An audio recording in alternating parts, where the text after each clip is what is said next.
இந்த சைட்லலாம் பார்த்தீங்கன்னா இங்கே வந்து வாட்டர் ஃபெசிலிட்டி, ரெஸ்ட் ரூம்லாம் நல்லாவே இருக்குது. தண்ணி வந்து எந்நேரம் வந்துட்டே தான் இருக்குது. தண்ணி சூப்பராக இருக்குது.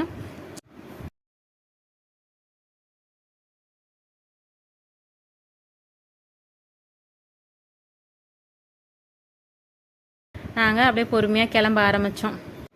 வெளியே வந்துட்டோம். ஆனால் இப்போ நாங்கள் வந்த வழி வந்து வேறு, உள்ளே என்ட்ரி ஆனது வேறு, வெளியே வந்தது வேறு.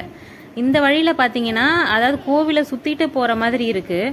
பட் இந்த இடத்துல வந்து நடந்து போகிறது ரொம்ப கஷ்டங்க. வெயில் டைமில் யாரும் போகாதீங்க. ஏன்னா இது நடக்கவே முடியாது. கால் வந்து அவ்வளோ ரொம்ப ரொம்ப சுடும் இந்த இடத்துல நடக்கும்போது. நாங்களாம் வந்து குழந்தைய வச்சுட்டு ஓடி தான் வந்துட்டு இருந்தேன் நான். காலெல்லாம் செம்மையாக கொதிக்க ஆரம்பிச்சிருச்சு.